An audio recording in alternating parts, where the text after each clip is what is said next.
ఈ ప్రకృతిలో మాట అన్నది లేదు కాబట్టి ఏ ప్రాణికి, ఒకదానికొకటి సేవ చేయవు కాబట్టి, వేటి పనులు అవే చేసుకుంటాయి కాబట్టి కృతజ్ఞత లేదు. అట్లాగే ప్రకృతిలో సొంతం ఏవి చేసుకోవు కాబట్టి అటాచ్మెంట్ లేదు. ప్రకృతిలో గొప్పదంటూ ఏది లేదు కాబట్టి గర్వం కూడా లేదు. ప్రకృతిలో సాధించేది కోల్పోయేది లేదు కాబట్టి అహము కూడా లేదు. ఆ విధంగా ప్రకృతిలో చాలా లేవు. కానీ మనిషికి మాట ఉంది. సో మనిషి ఇంకొక మనిషి కోసం పని చేస్తున్నాడు, మరొక మనిషి నీ కోసం పని చేస్తున్నాడు. మనకు భాషలో 3 పదాలు ఉన్నాయి: డిపెండెన్స్, ఇండిపెండెన్స్, ఇంటర్ డిపెండెన్స్ అన్నది. ప్రకృతిలో ఒక సైలెంట్గా ఇంటర్ డిపెండెన్స్ పనిచేస్తూ ఉంటుంది. వర్షం పడుతుంది, ఆ వర్షం మీద చెట్టు ఆధారపడుతుంది, ఆ చెట్టు మీద పిట్ట ఆధారపడుతుంది. ఇది న్యాచురల్గా జరుగుతుంది. కానీ మనిషి లైఫ్ అట్లా కాదు. మనిషి ఏకకాలంలో డిపెండెంట్గాను ఉన్నాడు, ఇంటర్ డిపెండెంట్గాను ఉన్నాడు, ఇండిపెండెంట్గాను ఉన్నాడు. స్నానం ఇండిపెండెంట్గా చేస్తాడు, భోజనం విషయంలో డిపెండెంట్గా ఉంటాడు. గాలి తీసుకోవాలి ఏదైనా అనుకుంటున్నప్పుడు ఇంటర్ డిపెండెంట్గా ఉంటాడు. ఏదైనా ఇచ్చిపుచ్చుకోవడం, తనకు రోజు పూలు వస్తున్నాయి కాబట్టి నీళ్ళు పోస్తాడు. ఇట్లా. సో ఈరోజు నేను చెప్పాలనుకుంటున్న విషయం, మనిషి మాత్రమే మాటల్లో వ్యక్తపరచగలిగేటువంటి ఒక భావం ఏమిటి అంటే కృతజ్ఞత. దీనికి ఇంగ్లీష్లో గ్రాటిట్యూడ్ అని పేరు. ఒక చక్కటి సంఘటన చెప్తాను. రమణ మహర్షి గురించి అందరికీ తెలిసిందే. ఆయన జీవితంలో తక్కువ మాట్లాడాడు అని చెప్తారు. మాట్లాడిన సందర్భాలు చాలా ఉన్నాయి. అది ఓన్లీ ఆధ్యాత్మిక చర్చ కోసం, ఒక వ్యక్తికి ఏదన్నా విషయాన్ని వ్యక్తపరచడం కోసం, కానీ గాసిపింగ్ ఉండదు. ఒకటి గుర్తుపెట్టుకోండి, జీవితం అర్థమైతే గాసిప్ ఉండదు. అవసరమైతే మాట, అదైపోతే మౌనం. సో రమణ మహర్షి చివరి దశలో తనకు ఒక అటెండెంట్ ఉండేవాడు. అతని పేరు రంగస్వామి. 1950 దశకంలో రమణ మహర్షికి భోజనం కానీ, రమణ మహర్షిని ఇక్కడ నడవలేని పరిస్థితి ఉన్నప్పుడు, లేదా కొంచెం వీక్గా ఉన్నప్పుడు చూసుకోవడానికి రంగస్వామి ఉన్నారు. రమణ మహర్షి కాళ్ళు అతను మసాజ్ చేసేవాడు, రమణ మహర్షి పడుకుంటుంటే బెడ్ తయారు చేసేవాడు, రమణ మహర్షి తింటుంటే కంచెం తెచ్చిచ్చేవాడు, రమణ మహర్షి నీళ్లు తాగాలంటే తెచ్చిచ్చేవాడు. మనకు తెలుగులో సేవకుడు ఉంటాడు, అట్లాగే అంతేవాసి కూడా ఉంటాడు. సో ఇతను ఒక అంతేవాసి, ఒక నీడలాగా. అయితే రమణ మహర్షి చనిపోయే కంటే, శరీరాన్ని వదిలే కంటే కొద్ది రోజుల ముందు రంగస్వామి రమణ మహర్షి కాళ్ళు పడుతున్నప్పుడు ఒక మాట అన్నాడంట: థ్యాంక్ యూ. సో ఈ రంగస్వామికి ఇంగ్లీష్ రాదు, ఆశ్చర్యపోయి చూశాడు. అప్పుడు రమణ మహర్షి చెప్పాడంట, థ్యాంక్ యూ అని చెప్తున్నాను, దానికి మనం సంతోషం అంటాం కదా అని తమిళ్లో ఎనక్ రంబ సంతోషం అని చెప్పాడంట. అంటే చాలా సంతోషం అని చెప్పాడు. చెప్పవలసిన అవసరం ఏముంది? కానీ ఎంత అనుకున్నా, ఎంత మహాజ్ఞానివైనా, నువ్వు తినే భోజనం ఒకరు వండి పెడుతున్నారు, నువ్వు ఎక్కడికో వెళ్ళాలి, నీ కారు ఎవరో నడుపుతున్నారు, నీకు ఎండ వచ్చింది ఎవరో గొడుగు పడుతున్నారు, నువ్వు కూర్చోవాలి ఎవరో కుర్చీ వేస్తున్నారు, నువ్వు చేసే సర్వీస్ మానవ జాతికి చాలా గొప్పదే. అయినప్పటికీ నీవు తెలుసో తెలియకో కొందరి మీద ఆధారపడే ఉన్నావు. సో ఏవి నీవు చేయట్లేదో, వేరే వాళ్ళ సహాయం వల్ల ఏవైతే కార్యక్రమాలు నీ జీవితంలో కొనసాగుతున్నాయో అట్లాంటి వాటి పట్ల, అట్లాంటివి నీకు అందజేసిన వారి పట్ల కృతజ్ఞత ఉండాలి అన్నది ఒక స్ఫురణ మాత్రమే. అదేం కాన్స్టిట్యూషన్ రాసి ఉండదు. ఇప్పుడు విషయానికి వద్దాం. మనిషి ఎవరు? స్పందించే గుణం ఉన్నవాడు, విశ్వరహస్యాన్ని అర్థం చేసుకోగల ఒక సత్తా ఉన్నవాడు,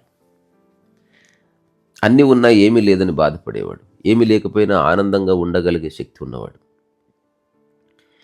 కదా. సో అట్లాగే మనిషి కొన్ని విషయాలు ఓన్ చేసుకుంటే జీవితంలో ఒక పరివర్తన వస్తుంది. ఒక ఓల్డ్ సామెత ఉంటుంది కదా, బాగా కాయలున్న చెట్టు కాస్త వంగి ఉంటుంది అని. జీవితంలో నువ్వు ఎంత గొప్పవాడివైనా నువ్వు కొందరి మీద ఆధారపడతావు. నేను రీసెంట్గా ఒక బాగా డబ్బున్న వ్యక్తి ఇంటికి వెళితే, పేరు చెప్పను కానీ, ఏమయ్యా టీ తాగుతావా అన్నాడు ఆయన. సరే తాగుతానని చెప్తే వచ్చింది, బెల్ కొట్టి టీ అన్నాడు. మేమిద్దరం మాట్లాడుకుంటుండగా టీ వచ్చింది. వచ్చిన తర్వాత అతను టీ ఇచ్చేసి వెళ్ళిపోయాడు. వెళ్ళిపోయిన తర్వాత మాట్లాడుతూ ఉండగా మధ్యలో ఒక్క నిమిషం అని అతను పిలిచాడు. రాము, ఆ, టీ చాలా బాగుంది, థ్యాంక్ యూ అని చెప్పాడు. పర్లేదు సార్ అని అతను వెళ్ళిపోయాడు. ఇంతే జరిగింది. కానీ నా దృష్టిలో ఇది ఒక పరమోత్కృష్టమైన చేష్ట. చాలామంది అమ్మలు వండి పెడుతుంటే దొబ్బి తింటారు, ఏనాడు థ్యాంక్ యూ చెప్పరు. అమ్మ అవస్థ పడుతుంటే ఏనాడు కాళ్ళు నొక్కరు. అమ్మ అంట్లు కడుగుతుంటే వెళ్ళి ఏనాడు సహాయం చేయరు. పోనీ సహాయం చేయలేదు, అమ్మ వండి పెడితే తిన్నావు, చెల్లి టీ చేస్తే తాగావు, తర్వాత ఎవరో డ్రైవ్ చేస్తే, ఇది అమ్మాయిలకి ఆడవాళ్ళకి వర్తిస్తుంది. నువ్వు ఎక్కడికో వెళ్ళాలి, భర్త డ్రాప్ చేశాడు, దిగేసి వెళ్ళిపోతారు. అరే ఆగి చాలా సంతోషం, థ్యాంక్ యూ అని చెప్పు.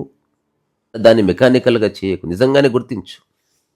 నీవు చేసిన సహాయం వల్ల నాకు చాలా సమయం మిగిలింది, నా జీవితం కాస్త సులభతరమైంది.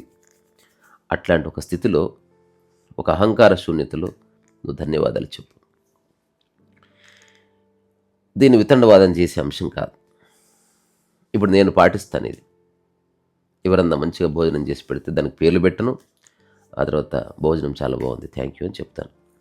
అది నిజంగానే చెప్తాను. అది మళ్ళీ ఒక పర్సనాలిటీ డెవలప్మెంట్ టెక్నిక్ లాగా ఇలా చెప్తే ఎదుటి వ్యక్తి సంతోషిస్తాడని కాదు. గ్రాటిట్యూడ్ అంటే ఎదుటి వ్యక్తి సంతోషిస్తాడని కాదు, అది నీ ధర్మము అని తెలుసుకోవడం. సో ప్రకృతిలో ఉన్న అన్నిటికీ మనిషి గ్రాటిట్యూడ్ ప్రదర్శిస్తాడు. ఆవుని మొక్కేవాళ్ళు ఉన్నారు, ఒక చెట్టు పండు తెంపుకొని మొక్కేవాళ్ళు ఉన్నారు కదా, అట్లా. అందుకని ఈరోజే మీరు ఒక పని చేయండి. ఎవరైతే మీకు సేవ చేస్తున్నారో అట్లాంటి వాళ్ళకి థ్యాంక్ యూ చెప్పండి. మనం థ్యాంక్స్ చెప్తున్నాం సినిమా అవకాశం ఇచ్చేవాడికి, మనకు తక్కువ ధరకు ప్లాట్ అమ్మిన వాడికి, మనకి వేరే వాడు ఎవడో మనం డ్రాప్ చేసినప్పుడు ఆ కుటుంబ సభ్యులకి ఏమిటి థ్యాంక్స్ చెప్పడం అని ఒక చిన్న లాపర్వా ఉంటుంది. టేకన్ ఫర్ గ్రాంటెడ్ అప్రోచ్, అది అంత సరికాదు. అందుకని సే థ్యాంక్ యూ, తెలుగులోనే చెప్పండి, ధన్యవాదాలు, చాలా సంతోషం, మీరు చేసి ఇవ్వడం వల్ల నాకు చాలా సమయం మిగిలింది, చాలా బాగుంది. రకరకాలుగా మీ యొక్క అభిరుచిని బట్టి చెప్పండి. దీనివల్ల జీవితం కాస్త బరువు లేకుండా అవుతుందనేది ఒక అనుభవం. ఈ టాక్ చేయడానికి ఒక రీజన్ ఉంది. నిన్న ఒక అతను వచ్చాడు నన్ను కలవడానికి, చాలా దూరం నుంచి, వేరే ఊరు నుంచే వచ్చాడు. నేను ఎక్కడో బయట ఉన్నాను, అతను ఎదురు చూశాడు, నేను వచ్చాను. ఒక 3 hours నా కోసం ఎదురు చూసావు, ఏమనుకోవద్దు, అనుకోకుండా బయట ఆలస్యం అయింది అన్నాను. ఎదురు చూసినందుకు థ్యాంక్ యూ అన్నాను. అతను చిరునవ్వు నవ్వి కూర్చున్న తర్వాత ఎందుకు వచ్చావు అని అడిగాను. చాలా దూరం నుంచి వచ్చాడు, ఎందుకు వచ్చావంటే అతను చెప్పిన మాట నన్ను ఆశ్చర్యపరిచింది. జస్ట్ థ్యాంక్ యూ చెబుదామని వచ్చాను. దేనికి అంటే నీ మాటలు నా జీవితాన్ని మార్చేసాయి, నా జీవన విధానాన్ని నేను అద్భుతంగా మార్చేసుకున్నాను. కొన్ని చిన్న చిన్న మార్పులు చేసి చూశాను. I see great change in my life. ఇప్పుడు నేను నిరంతర ప్రశాంతతను అనుభవిస్తున్నాను. అన్ని పనులు ఇంతకుముందు కంటే చాలా ఎఫెక్టివ్గా చేయగలుగుతున్నాను. అందుకని మళ్ళీ రాకపోవచ్చు జీవితంలో, ఇప్పుడు రాకపోవచ్చు పోనీ. అందుకని ఒక్కసారి నువ్వు సజీవంగా ఉన్నావు, నేను సజీవంగా ఉన్నాను కాబట్టి అని చేతులు జోడించి చాలా సంతోషం, నమస్కారం అని చెప్పి వెళ్ళిపోయాడు. I understand that. నేను దాన్ని రిసీవ్ చేసుకున్నాను, అందులో ఏ గర్వం లేదు, చాలా గొప్ప విషయం అని. అందుకని ఎవరి వల్లన్నా ఏదన్నా మీకు మేలు జరిగితే కృతజ్ఞతలు ఉండండి, సరేనా? చిన్న చిన్న విషయాలే, చాలా చిన్న విషయాలు. ఎవరో పెద్ద సహాయం చేస్తేనే థ్యాంక్ యూ చెప్పాలని కాదు.